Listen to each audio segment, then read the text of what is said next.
Hello and welcome to The Menu, Monocle Radio's food and drink programme. I'm your host, Chiara Rimella. Coming up, we take stock of the season and fill up our pantry with ingredients that speak of summer. First, author Leticia Clark declares her love for lemons. I sort of fell in love with lemons when I was very little, and the first lemon I ever knew was that tiny sort of little plastic squeezable Jif lemon that lots of people had. Also on the programme, a fresh recipe using seasonal beetroot greens, courtesy of Chef Tom Hunt. Reducing our food waste is the most accessible thing that any of us can do to help reduce our impact or even create a positive impact on the environment. Plus, Charlie Bell's ode to the summer squash. All that here in The Menu on Monocle Radio. Be it because of their golden colour, the sunny locations where we expect to find trees laden with the fruit, or simply their zingy taste, lemons are an immediate signifier of summer. Italian poet Eugenio Montale called them le trombe d'oro della solarità, the golden trumpets of radiance. There's something inherently life-affirming and joyous about a lemon, and that's something that author and cook Leticia Clark knows very well. Being now based in the Italian island of Sardinia, she has access to an abundant fragrant reserve. Her latest book, For the Love of Lemons, Italian-inspired sweet and savoury recipes, celebrates this ingredient in zesty dishes that prove its appeal and versatility and its ability to brighten up a meal with a single squeeze. She joined me in the studio to tell me more. So I think I kind of knew, when I was planning the cover for Bitter Honey, I knew I wanted to represent kind of three of the pillars of Mediterranean cuisine, at least to me. One of them is a sort of pastel spaghetti. One of them is fish, kind of specifically anchovies, because I'm a complete anchovy addict. And the other one was lemons. And I think then I sort of looked at those three images for the cover and thought, well, actually, I could write individual books for each of those things. And I could write an entire book on anchovies, and that's something maybe one day I will do, just for my own pleasure, if no one else's. And lemons just seem to lend themselves so well to a book as a physical object as well, because obviously we all are attracted by the colours of a book, the design of a book, not just sort of what the book says itself. The initial impression is obviously, ooh, that's the initial spark of interest. I could just see it in my mind, what this book would have been like. You know, I could see the joyful colours, I could see the yellow, I could see the sunny photos, I could see the blue sea in the background. And I think, you know, I'd seen all those kind of classic posters of Italian holidays on the Amalfi Coast and this incredible sort of lemon branch dangling in front of a blue panorama of this achingly blue sea. And I think I could just visualise how beautiful the book would be and how sort of giftable it would be as well, because a lot of people now do buy cookbooks as gifts, and I think it's such a lovely thing to give someone this sort of little slice of sunshine that happens to have hopefully some really delicious zesty lemon recipes in it. So it just, it felt like a kind of perfect combination of many, many things that I wanted to put together. And then also, you know, my own personal story with lemons. I sort of fell in love with lemons when I was very little, and the first lemon I ever knew was that hilarious sort of, I guess it must be a sort of 70s invention. I do talk about it in the book. That tiny sort of little plastic squeezable Jif lemon that lots of people had. And actually, the more I talk about it, everyone says, yes, I grew up with that as well. And that was kind of squeezed on my breakfast pancakes. And I just adored this funny little plastic toy. And then when I was working in restaurants, I finally got to work with amazing produce fresh from Italy. And I remember the first time I kind of came across a real Italian lemon, you know, still with the leaf attached on it. So it just felt like it spoke of another world that I was not part of in my very, very grey concrete corner of West London where I was working. So yeah, there's something very appealing, very exotic, very joyful about them. And I think they lend themselves perfectly to a book. Obviously, I'm flattered that you've chosen to go down the sort of the Italian lemon route, because you could have really gone for any other sort of Mediterranean lemon route. You know, people are very proud of their lemons in Menton and, you know, obviously on the Iberian Peninsula. But there is a sort of a specificness to the Italian lemon, which I'm very excited to talk about. What do you associate with the Italian approach to using lemon, and how did you go about sort of unearthing all of these recipes? So I think the book is Italian-inspired, so a couple of the recipes in there, again, are a little bit more sort of widely Mediterranean or things that I ate. I mean, to me, lemons are kind of inseparable from Italy and from Italian food and from my image of Italy as well, which I think is really important. And I don't think that's just me. You know, the more I read about lemons, the more I researched, the more it became evident that almost everybody has this very strong association between Italy and lemons. And it's not totally ungrounded, because Italy was a massive producer of lemons and massive exporter of lemons for many, many years. And it's only recently that the majority of our lemons now, at least the ones that arrive here in the UK, come from South Africa or now California and Americas, because they have very similar climates, a Mediterranean climate. They're a massive exporter of lemons. But Italy had this very productive, important period in its history where it was a massive producer of lemons. And I still feel like that in our kind of native conscience, that's still the way it is. And I still think one of the sort of archetypal images that you associate with an Italian holiday or with visiting Italy is the lemon growing on the tree, overhanging a wall or overhanging a street or actually on the coast itself. And that image is so potent and so desirable, everything. It's just the colours as well, everything about it is so appealing. And as I say, all those kind of posters from the sort of 50s with that classic kind of image with the lemon sketched before a kind of beautiful seascape. I just think, we have in our minds that very strong association. But in the cooking itself, I've actually been slightly surprised, at least in Sardinia, how lemon isn't used maybe as frequently as I would use it in my own cooking, because Sardinian food is very simple, sort of almost Spartan in a way, which I love. And this is definitely not a criticism. And I think they're also very purist about lots of things. So I know lots of Sardinians that would never put lemon on fish, for example, because it would destroy the flavour of the fish. Fish has this beautiful, delicate, sweet flavour, and to squeeze lemon all over it for lots of people I know would be a travesty. So they don't use lemon that frequently in savoury scenarios, but they do use lemon almost always, at least, again, speaking kind of Sardinian experience, in almost every pudding. So it's very much seen as something you would use in your sweets, but not always in your savoury dishes. But I think it's been really nice, because what I try and do with my books is sort of stay true to tradition to an extent, because I love traditional recipes and I love traditional Italian cooking, but then also do a little bit of innovation, because obviously I like to create dishes and I like to change things as well. And so I think when I have changed what might be a traditional dish, so there's a sort of pesto recipe that I've then changed and added a lot of lemon zest, and when I have fed it to friends and family, they've always been really positive, which is good, because obviously, the Italians feel very strongly about their food and they have no qualms telling you if it's not good. So when they do announce it to be good, I feel extremely satisfied. So that's been fun. Well, speaking of your Sardinian experience, I suppose, can you tell us how much your cooking evolved also since being there? What's your experience been in terms of, life there and how it's changed you as a cook? Well, it's changed me in many ways, not just as a cook, I guess.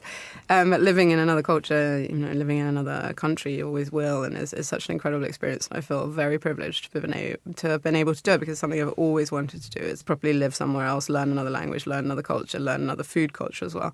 So it's been an amazing experience, and because I'm thinking about this a lot now as I'm sort of writing my memoir, which I've been trying to write, a sort of food-themed memoir. I've been trying to write probably my whole life. But I'm thinking about this kind of concept, and it kind of undid everything I learned about cooking, or everything I thought I knew. It was like starting at the beginning, starting at the very, very pre-beginning. It was kind of like a prehistoric awakening, before I knew anything about, because obviously I went to a classic French cookery school, which was very kind of haute cuisine. We were learning to make things like foie gras parfait, which had sort of like 500 grams of butter and 20 eggs and all these crazy ingredients, and very elaborate and very rich and just a very different type of cuisine. And then I worked in restaurants that were doing Middle Eastern and lots of spices and lots of ingredients. And then I went back, I moved to Sardinia, and I was eating and being shown how to make things with maybe 2 ingredients, and they would be the most humble, most simple ingredients. So I talk in my first book a lot about Nonna Giulia, who was grandma of my first boyfriend, who I moved to Sardinia with. And she had this tiny kitchen space, which is quite common for the kind of classic Italian nonna, this tiny, tiny kitchen space. She didn't have any work surface, really. And she would make a tomato sugo, or whatever, her simple sugo, and she would literally take the tiniest sliver of a clove of garlic and she would cut it straight into her hand and then straight into the pot, a tiny bit of olive oil in the pot, her own homemade olive oil, then her homemade passata, and that would be it. That was her sauce. And I'd never tasted a tomato sauce like that. My mum made tomato sauce at home and she put 20 ingredients in it. She put stock cubes, she put tomato ketchup, she put like honey, sugar, like who knows what. And not that my mum isn't a good cook, because, you know, obviously she is, but just a very different approach. And, it, you know, this just focus on incredibly simple food made with just really quality ingredients, but not ingredients that you go out and buy, but ultimately ingredients that you make yourself. So you know they have this flavour that's a whole different world. And I think it just took me further and further back, you know, in sort of time. And I think the more I get into food, the less I'm actually interested in the finished dish. And the more I'm interested in the ingredients that went into that dish, how they're grown, where they're grown, who made them, you know, who grew them, how did he treat his soil, how much light did he expose them to, you know, all that kind of stuff. Because that, ultimately, I think anyone who gets further down the line with cooking, that's kind of where you get really passionate and really inspired, is the produce itself and those ingredients and how to make them reach their true potential. Because nature's kind of, you know, nature's the real genius and we're just sort of fiddling around with it ultimately. But once you get to that level and you start understanding how to grow produce and how to make your own things that taste incredible, that's really, I think that's my kind of goal now. So that's why I'm trying to open a sort of agriturismo where we'll grow our own produce. That was Leticia Clark speaking to me at Midori House. This is The Menu. Now, from the Mediterranean to the British Isles, where summer's bounty is quite different and features a fresh array of fleshy greens. As a chef who is particularly attuned to the issue of climate change, Tom Hunt is naturally drawn to cooking as seasonally as possible. A food writer as well as a recipe developer, Hunt has made it his mission to create dishes that are fair to the environment, and that means he frequently opts for spotlighting vegetables in his recipes. His approach to zero-waste cooking draws on heritage techniques that use the whole plant. Contributor Isabella Orlando joined him to explore the culinary philosophy behind his work and cooked an unexpected summer recipe using seasonal beetroot greens. I tell food stories through the lens of heritage and culture, and there's a global tradition that I've come to appreciate and learn about from speaking to chefs, cooks, and artisanal food producers around the world. Eating seasonally and using all the parts of a plant or animal to nourish, garnish, or add extra flavor and nutrition to a dish. For this seasonal summer special, I sat down in South London with Chef Tom Hunt, a cook and writer who's carrying the torch of zero-waste cooking here in the city. We chatted about seasonal summertime ingredients and his philosophy around root-to-fruit eating. Stick around till the end for a delicious recipe using an unexpected part of one of this season's key harvests, vibrant magenta beetroot. Hi, Tom. Welcome to The Menu. Tell us about yourself and what you do. Hi, yes. So I am Chef Tom Hunt. I'm a food writer, home cook, dad of two, and just food obsessed.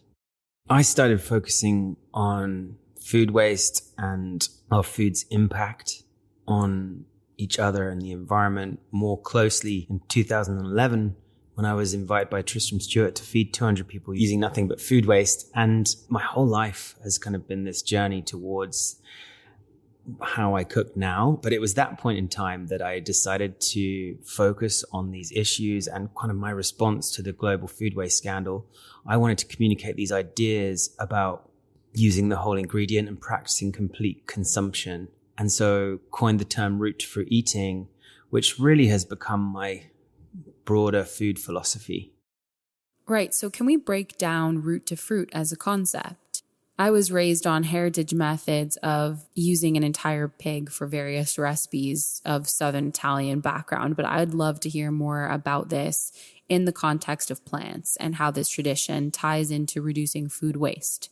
Root-to-fruit eating, inspired originally by Nose to Tail, is taking that holistic approach to food. So looking at a whole vegetable, whether it's a cauliflower or a beetroot, in its entirety. Like, how can I use the skin? Are the leaves edible? And how can I make them taste delicious? I then spent the next 10 years developing it into this manifesto and philosophy that I now use as really a guideline for all of my writing, recipes, and cooking styles. Reducing our food waste is the most accessible thing that any of us can do to help reduce our impact or even create a positive impact on the environment. It doesn't have to be kind of like, it's not necessarily about like eating obscure things like a banana skin.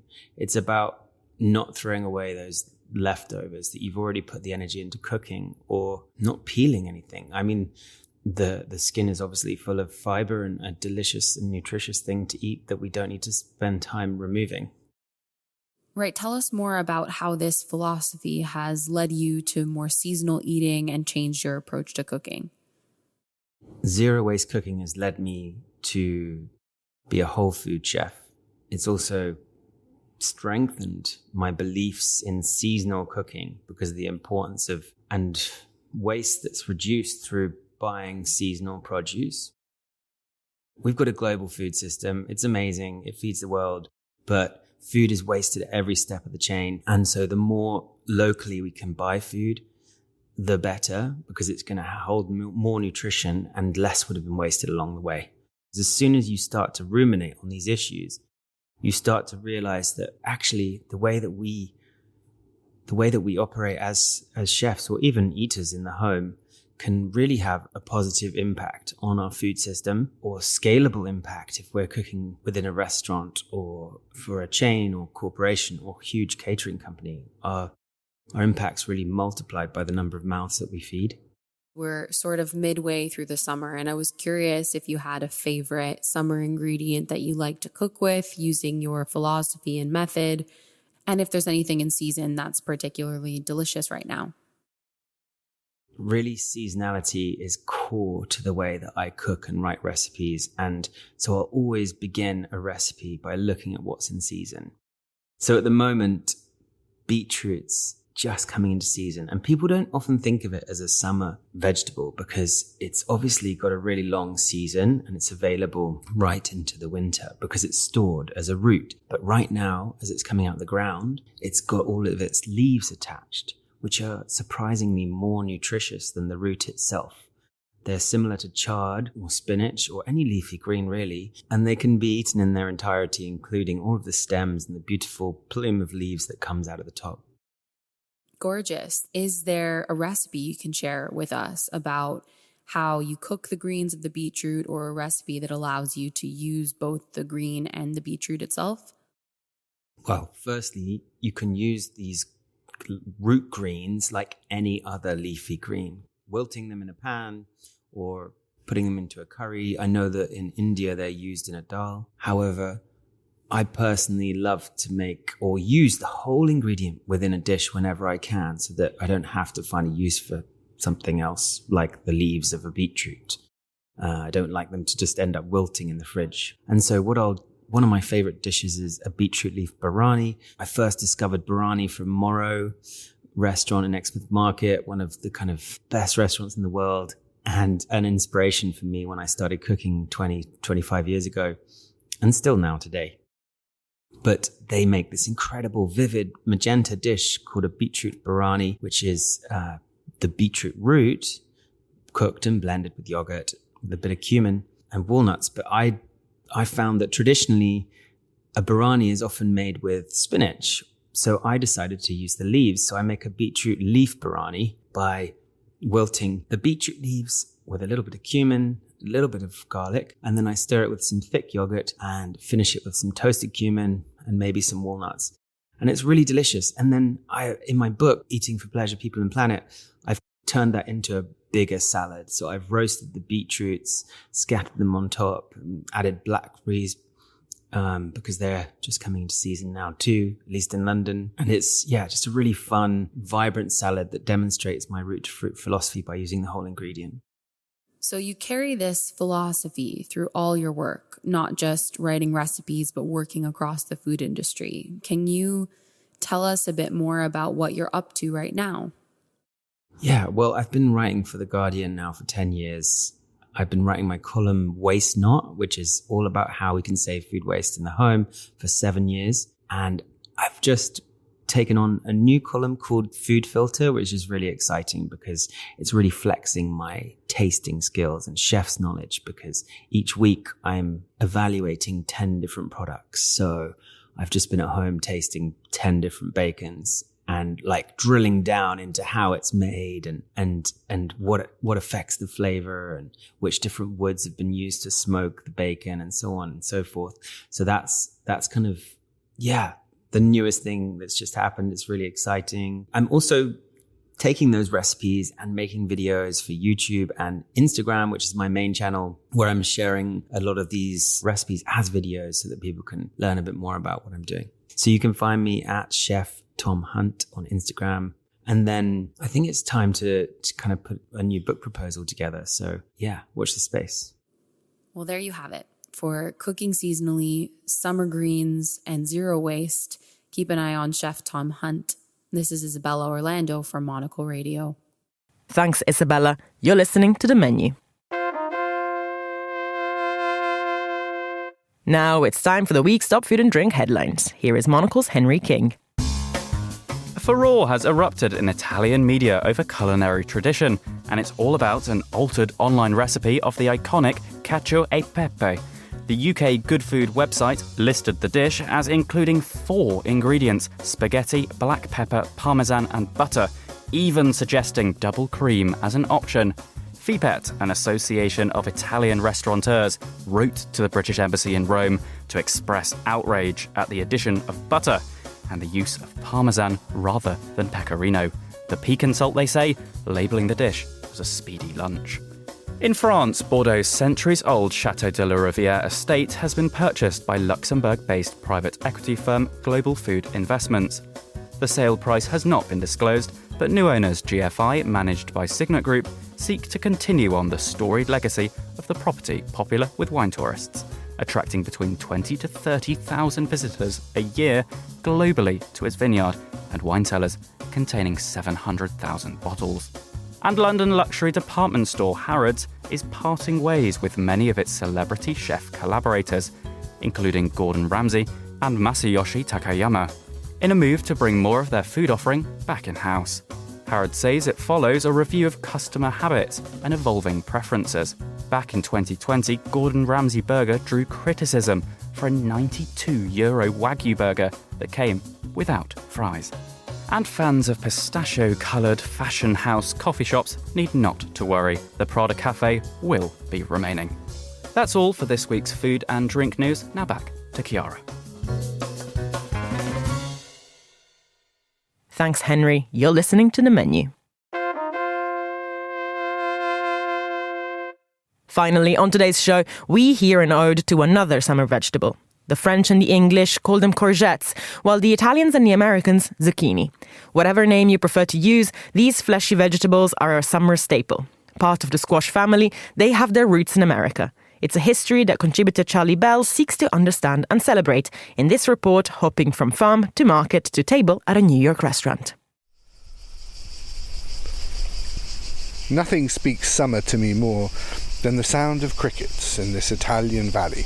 And with the summer sounds come summer tastes, the bright, sweet vegetables of the summer harvest. And for me, the king of these is the zucchini, be it grilled and drenched in olive oil, or my personal favourite, the fiori fritti, the zucchini flower, green and yellow veined, stuffed with mozzarella and anchovy, lightly battered and fried. So when Monocle came looking for summer food tales, it was my obvious choice.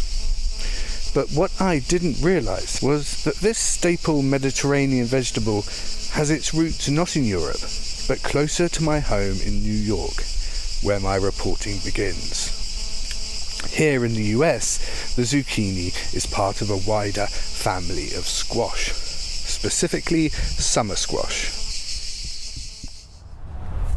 I'm standing in the shade underneath a tree on Randall Island's farm. Randall Island is one of those New York islands that sits between boroughs on the water. And I'm standing in the farm, which is an amazing little place. I've just come around the corner to the summer squash section.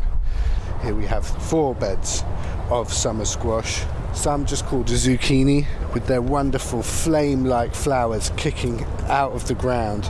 I'm looking at one of the yellow ones now, bright yellow squash.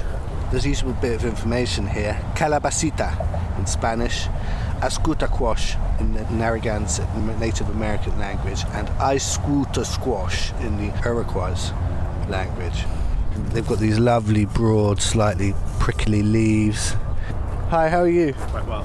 My name is Juan Carlos. I'm a journalist doing something about summer squash. Welcome. So I wanted to come down to the nearest place I can find it to growing, and it's here. And you have a section here. You've got a great section, yeah. I'm one of the farmers. I focus on our infrastructure. We all do the same work, but we have buckets, so I do infrastructure. So as I discovered on Randall's Island, the word squash originally comes from the Narragansett nation, who called it ascuta squash, meaning raw or uncooked. Further research explained that the Spanish brought them to Europe in the 17th century, calling them calabacitas. And I wanted to get a better sense of the whole summer squash family that bloom from late June to early September. I decided to head south to a vegetable market in Raleigh, North Carolina. There's loads of different types of squash here, though. So these ones are called spaghetti squash. Spaghetti squash. These are patty pan. Acorn. Wow, that's beautiful, isn't it? That acorn. Butternut. Butternut, yeah, I know that. What are they called? Just yellow squash? Well, with the bumps on them, are heirloom squash. Heirloom squash. These are just regular squash. Do you eat it yourself, squash? Do you like it? Not really.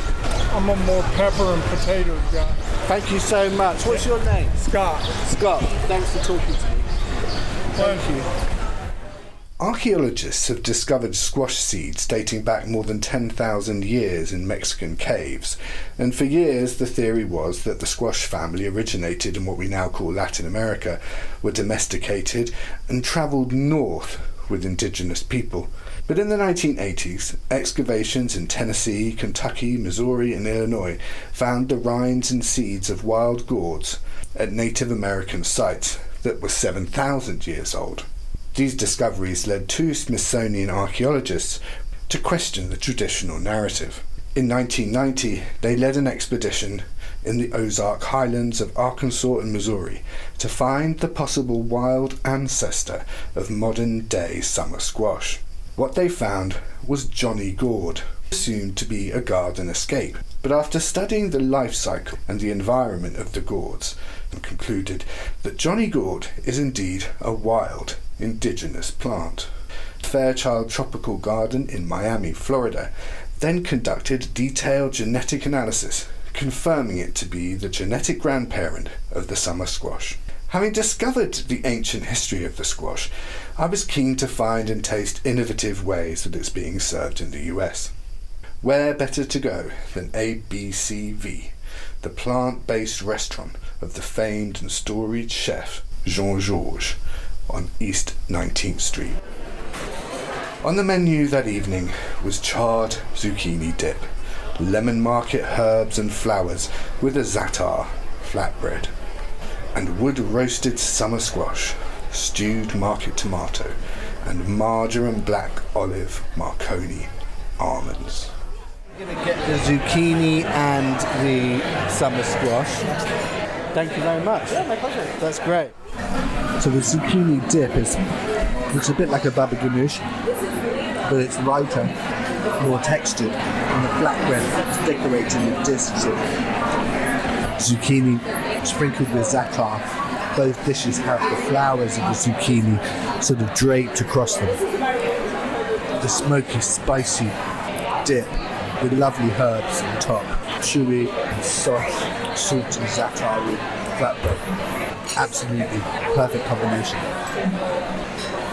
So after the deliciousness of that dip, the main event has arrived, the squash. And here we have these sort of spikes of squash in star formation, and roasted tomatoes on top, and broken up Kalamata style olives, cheeky bits of almond pointing out.